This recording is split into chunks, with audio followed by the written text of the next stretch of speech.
Well, Steve, that was a real gut punch at the end there. Yeah, listen, for 53 minutes, it's an outstanding performance. Particularly first half, let's be honest, we could have turned 4-5 up. Shaq missed a good chance, Fab missed a good chance after 2 or 3 minutes. We've had a couple of things that have just gone wrong side of the post. We're so far in front of the game, top of the game. You always know you're going to get a reaction from Bromley, the way they played last season, the way they played this season. And but at the start of the second half, they've come out for 4 or 5 minutes. The game's levelled again, and we're starting to get on the ball again. And then Shaq just commits a silly challenge, and it's a second yellow. No complaints with the referee's decision. Don't think he gave us in all day positively, but I've no complaints with that decision. And then you're having to dig in and find a way, and then Bromley got a belief, and they got a goal back, and then we camped in a bit, so we tried 2 or 3 times to change formations and situations, but again we're short on certain personnel to help us on that front. But listen, we're going home really down tonight, but my job is to come in tomorrow morning and go through the down points, if you like, with the players, and then show them the good points, because there was lots of them, and then we'll regroup and start preparing for Barnet.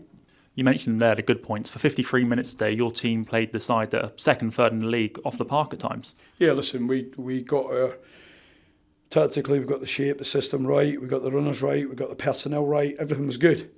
But if you get an ill-disciplined individual within a team, that affects everyone. We had a nice balance. We'd worked on it for 2 or 3 days. The boys had worked really hard on it, so there was a real balance. Players were interlinking, they know where they were, so that was easy. And then all of a sudden it's out of shape, it's out of kin, and you give an opposition oxygen. If you got oxygen, they'll breathe. And if you're a really good side like Bromley are, you'll breathe well, and you're probably going to win the game. You've been in the job for 10 days now. Okay, the result today was far from what we wanted, but are you pleased with what you've seen from the lads in terms of taking on what you want to see from them? Well, we did for the best part of 53 minutes today, probably longer. We should, 53 minutes of sending off, 55, 56 minutes on the clock, we should go 3-0, shouldn't we? We missed the chance. And that's always the difference, that little bit of quality. But I'm not going to knock that young man, because he's covered every blade of grass and got a goal, and he's been a real handful for them. But it was just, we didn't have the person when we wanted to affect the game late as well, changing that. We didn't have the type of personnel that we felt we needed to change it. But I'm not worried about going into January in the future, because that will take care of itself with the recruitment that we do. But we just have to learn that if 1 minute or one individual is undisciplined, it costs the team. It's a really busy period now. Barnet Monday, game New Year's Day, game the following Sunday away at Barrow. How are you going to work with the team over the coming days to prepare them? Well, they're all tough. First and foremost, we have to have a bit of a roll call tomorrow when we're in.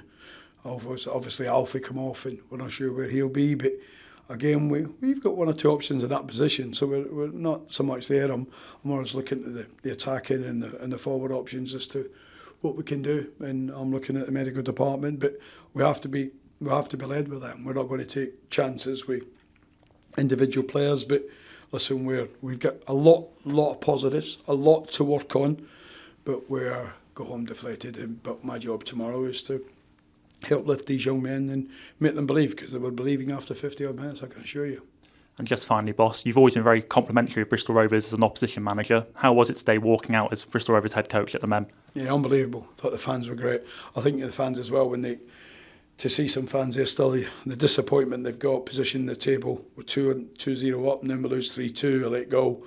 And still a lot of people in the stadium still clapping the boys off. I think they know that if it doesn't go to 10, there's a different outcome today. But football's not what might have been, so it's what is. And we let ourselves down, discipline-wise, and therefore we paid a price. Thanks, Gav. Fab, a really difficult defeat here today. How do you reflect on that one? Yeah, like you said, it's very difficult. We went up 2-0, then in half-time 2-0, then we came out and we said, we have to keep going, we have to do the same, we have to do more. And we said we want that the 3-0, the next goal. And then come the next second yellow card, we played in 10.